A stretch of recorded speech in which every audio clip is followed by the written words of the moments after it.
Hearing about the predatory loan practices for elderly and women, single women, that's an outrage. You know, people who could easily have afforded regular prime mortgages and were shifted into these or urged to go into these, you got to be angry about that. The issue of subprimes, by the way, is that the cost of the loan up front is high, but it gets worse because of the rate. It's based on a risk management, which can spell greed oftentimes among the brokers. So that because it's such a risk on a credit basis, or the property is such a risk, therefore you're going to be paying 9 and 10% while everybody else is paying 6, 7. A year from now, it's going to unfreeze and it's going to adjust every 6 months. Now, there are not many folks, particularly in the group that purchased homes using these instruments, that can afford to bump the loan initial rate. They pick cities that have a high rate of low to moderate income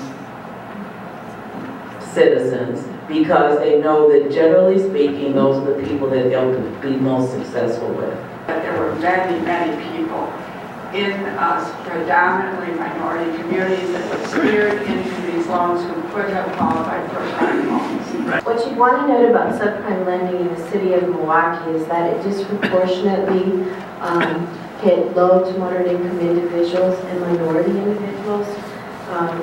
We have a number for you. They're actually, subprime lending peaked in 2005. Were 10,451 loans, which totaled $1 billion issued at high cost in subprime lending. Subprime became more used in the late 90s and quickly turned into predatory lending, which by 2003, there's no distinction in my mind between a subprime and a predatory loan. The characteristics of predatory loans usually like almost something like 70% of the loans that were foreclosed on 2 years ago or more were adjustable rate subprime loans. We haven't been able to help some of the people who have come to us because their house is not worth the amount of money they need to borrow. Let me repeat this. Their house is not worth the amount of money they need to borrow. Because when they bought the house or refinanced the house, the value was artificially inflated so that the brokers working on this could earn more money because the sales price was higher.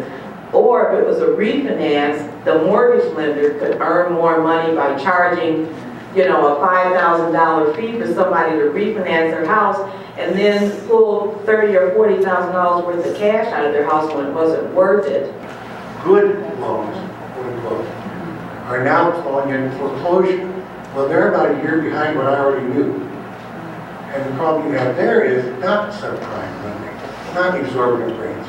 The problem you have there is when a family, both of whom work, lose 40 to 60% of their income, and they simply cannot sustain the payment they were well qualified for at the time they purchased their home. That these unscrupulous people have steered people who qualify for conventional loans into these high-interest, fee-orientated messes that now they take no responsibility for. They hide behind layers and layers of paperwork and names, and they don't want to step to the front and be responsible, even though they have our dollars.